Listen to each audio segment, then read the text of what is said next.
Hey guys, I'm back, and once again I'm coming to you from the comfort of my lounge.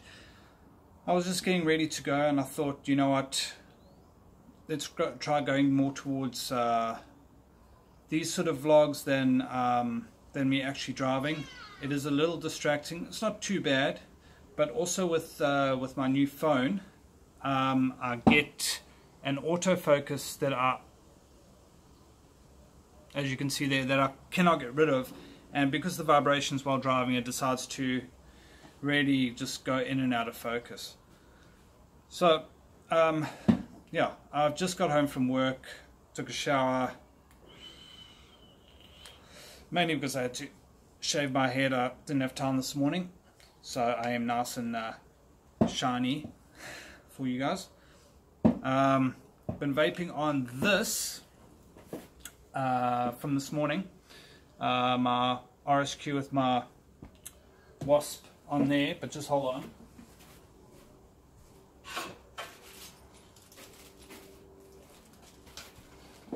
Also from this morning,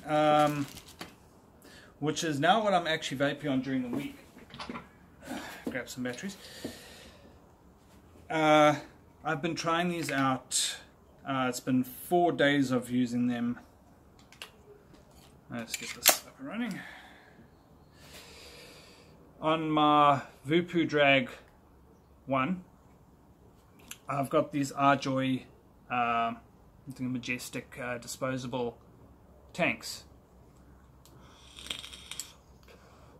Been running, so this is tank number 2. Tank number 1 lasted me 3 days. Yeah, 3 days of work vaping. Now work vaping is from 8 to 5,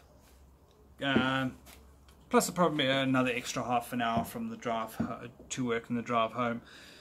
I try not to use it at home because I want to save these for work. At the moment, for me, I don't know if they are doing what I need them to do. I do have another one that I'm going to be that I have for when this one goes, so we'll see how long this one lasts. Flavor is good. Cloud production at work, I'm not too phased with cloud production, but it is pretty decent. Now I'm still umming and ahhing as to if this is going to work for me for work. Juice capacity is rather dismal, although the size of the actual tank juice only starts from about there to there. I do apologize, I don't have the exact specs, but it just does seem to go quicker than my usual RDTAs that I use at work, like this bad boy, another Arjoy product. Just a simple build in there, 7 wrap, 22 gauge nichrome. I'm back. I am a fan of nichrome. I'll ignore that. But what I have to say about these tanks is, every vapor, please go out and pick yourself up a box of 3 of these to have them around. Carry one with you. Doesn't have to be already wicked. Carry one with you because you never know what's going to happen. You drop your mod, your RTA glass breaks, your sub-ohm tank glass breaks. Hell, even your top cap could break on your dripper, or heaven forbid, you get a dry hit, burn your coil, burn your cotton, you're stuck. Carrying one of these around, hell, even if you're squonking, you can fill this up from the squonk bottle and have something to vape on. I wouldn't say it's mech safe. I would never say something like this is mech safe, but regulated 100%. They do seem to ohm out at 0.17, 0.18, thereabouts. but definitely something to keep on and with you, I reckon, at all times, for that emergency, for an emergency tank, for an emergency situation. It is absolutely fantastic. And yeah, I will I don't think I'd even suggest these for beginners, purely because you are going to go through them quite often. Rather have something that you can actually physically, even if it's a sub-ohm tank, well, definitely a sub-ohm tank, that you can replace the coils on, because it is more handy to have a replacement coil around than an actual entire top section, an entire sub-ohm tank. But anyone, beginner, non-beginner, whatever, these are fantastic to keep as spares, as a just in case. Sorry, I'm going a bit off topic here. Repeating myself, I do apologize. But yeah, in here I have brand names. Widow. Let me get the bottle. Just hold on.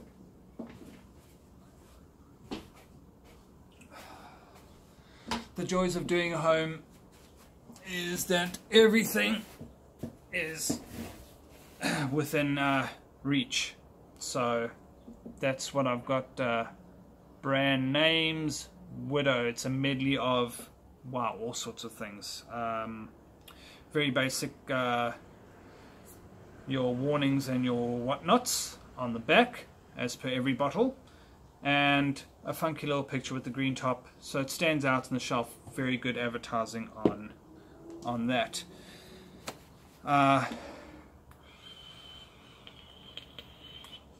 In my RSQ, with my wasp on there, running an, looking rather grotty because of the, I'm not going to show you that, because the juice that I am in fact vaping on does tend to get your cotton rather dark very quickly. Vaping on Frosties. Here's your Frosties. Also a very nice marketing label, very bright, very shiny. And that is from Nostalgia. I do apologize. This is from a brand name. That's X-Hype brand name. So this is from Nostalgia.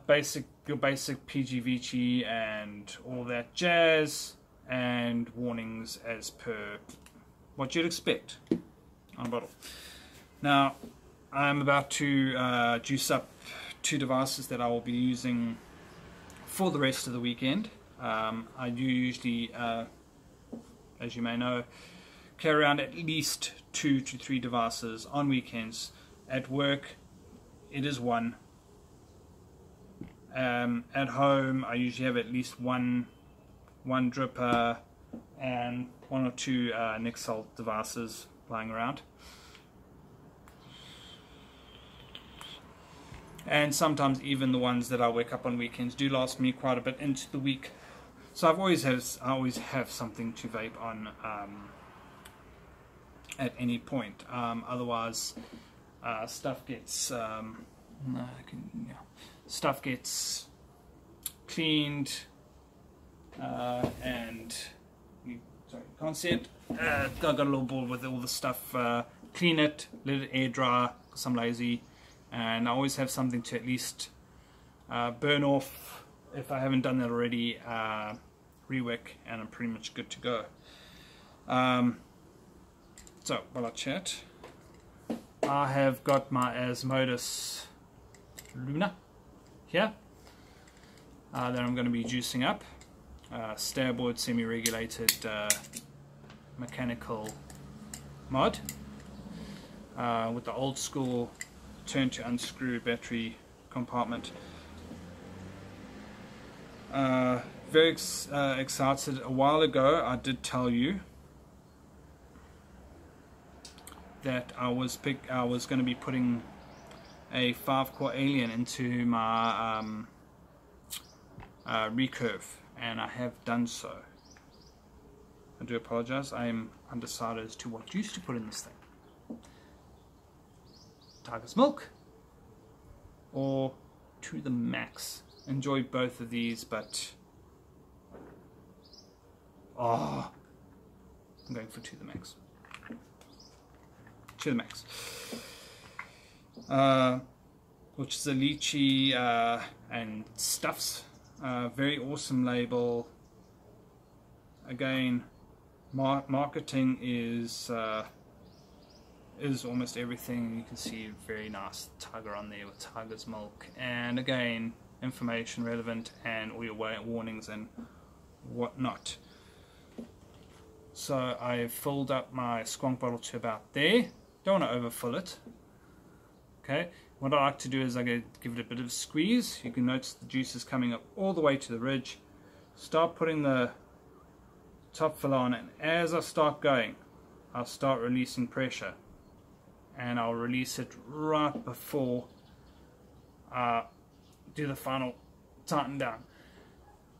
Now the reason I do that is that it will, instead of when you're tightening down, it tends to push juice up through your nozzle.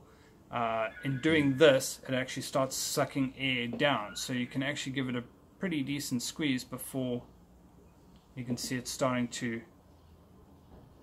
come up there. So it just saves from overflowing and from wasting juice and cleaning up, which is always annoying. So that bad boy's in there. I know some people like to just squonk on and let the capillary action do its business, but that also means that there is going to be less juice in the bottle, so it's going to run out quicker. So I will prime this as I usually do. My initial prime, especially on my mix or semi-regulated mix, do the initial priming without a battery in. That's just what I do. You don't have to do it.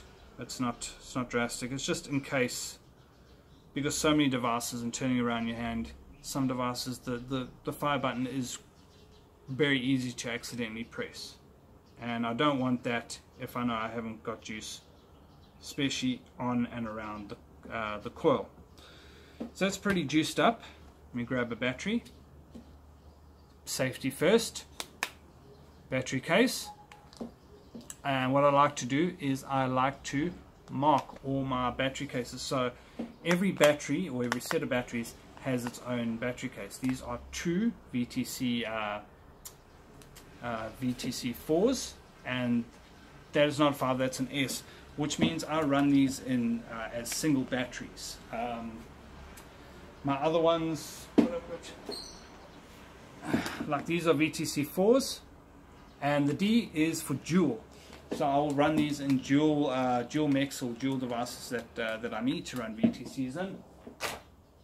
For that reason, my LG chocks only run in pairs because I don't have any single battery devices. So I've marked those CD chock duals, and it makes life easier because every now and again, yes, I will need to rewrap batteries, and you forget. You pick up a set of batteries and go, what are these? First of all, are these VTCs, are these chocks, are these what? And then even if you can figure out, yes, they're VTCs because chocks have a white cap and VTCs have a black protective cap. You can see black protective instead of the chocks have a white protective ring. So, okay, they're VTCs. Are they VTC 4s, 5s, whatevers? And then do I run them as single? Do I run them in dual? And you don't really want to unmarry a set of batteries. You can, but I don't like to do that. So, let's chuck that bad boy in there. I've learned to do this with mod standing up purely because of how I run my stuffs. Final turn, make sure it's nice and tight. You see batteries on, and we're already starting to get some action. Just a final, yummy. Just a word of warning, these juices may contain nicotine. In my case, they do contain nicotine, either 1 or 2 milligram. Getting it sucking all in there, and then a bit of a, I call it a dry burn. It's just to get that beginning of that nasty fresh wick taste out. It's not nasty. I lie, it's not nasty. But it's just, it doesn't give you a full flavor. So I do a bit of a dry burn.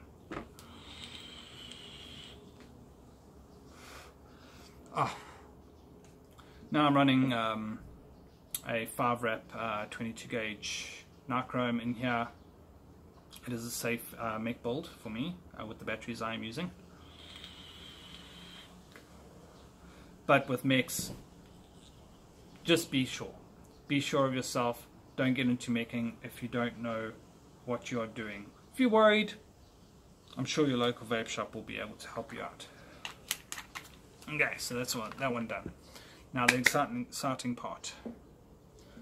There is this fantastic 5-core alien in the recurve.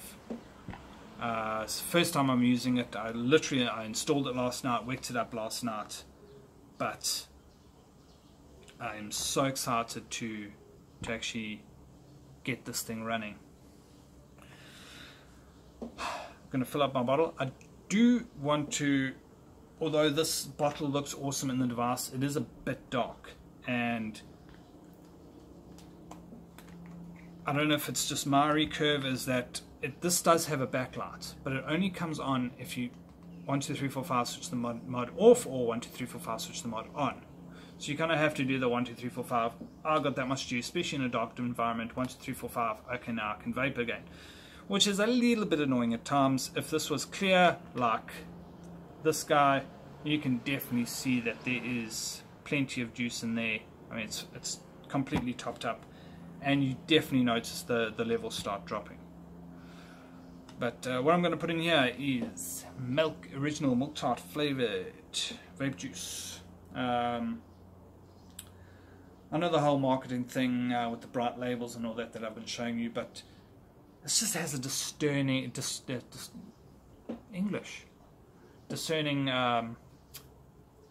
gold on matte black background. It's really awesome. And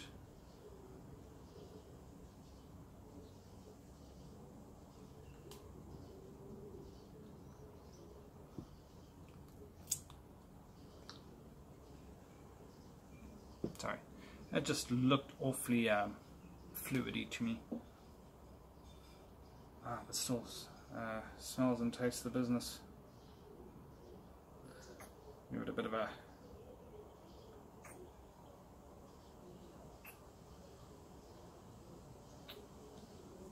close to top. Don't know how much you'll be able to see that. You can see the juice there, almost at the top. And again, what I'll do is I'll give it a pinch, start dropping the top cap on. It's got a lot of silicone. You can order, and I've fully released now that I've got it starting to thread. So it's difficult to show you without not seeing myself.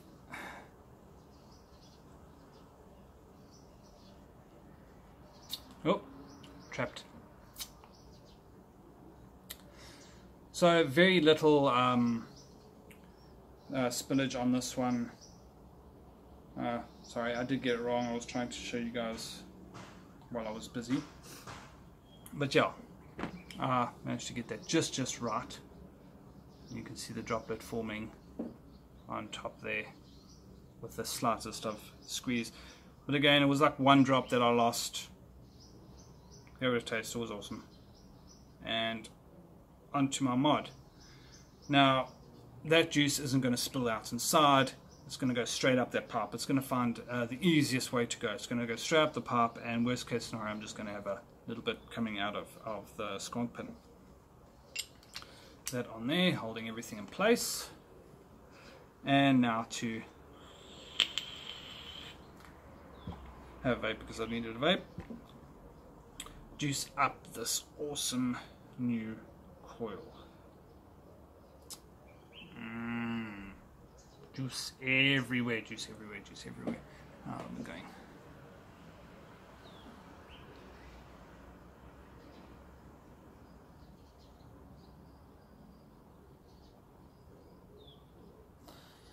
Sorry, this video is taking a while. So, all nice and juiced up. Pretty sure everything's in there.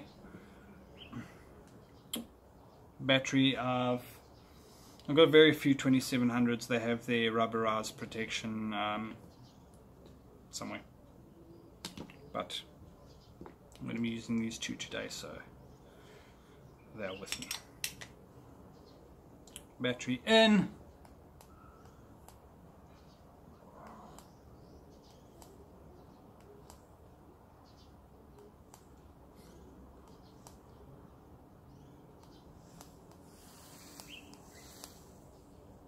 A bit too much juice in there, but isn't that beautiful? It's a bit weird, but a little bit of lubrication. These top caps can be a little tight, especially with my recurve. I start not lining the airflow up and sort of push down and give it a turn as well. And as you know, as you might know with the recurve, there is a little stop to stop you from going past all the way open and all the way closed. So it's just as I turn, I push down and it just clicks into place. And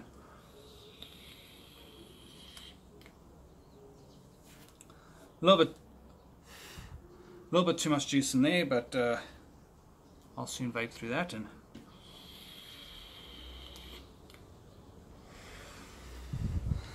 God, the flavor on those cores. So those aliens I'm using, that alien I'm using there, that 5-core alien, and also the standard alien I'm using in my wasp, are all from bubble wraps, available at Survey, as are all these juices. I don't know about availability of these. I think there was a limited stock that they brought in.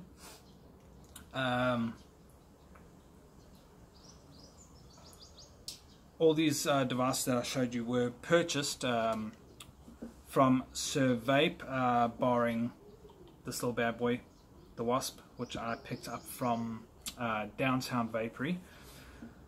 Batteries, I can't remember where I got all these batteries from. Vape, Downtown Vapery, got some at the VapeCon as well. But yeah, the Micro plain wire I'm running in this bad boy, and then I do run in my RDTAs, is from Haywire, also proudly South African, and available at Sir's and a lot of our other vape shops. So vape shop wise, as long as they're reputable, you're good to go. Otherwise, I would not suggest purchasing from a non-reputable vape shop, or just buying it off a cart or somewhere at a tobacconist or something like that, because you're not 100% sure you know what you're getting. So a vape shop with a decent history, you are pretty much good to go. I think I am droning on way too long, one of my longest videos. So I think I'll leave it there, and I'll leave you guys until next week, and until then, keep it cloudy.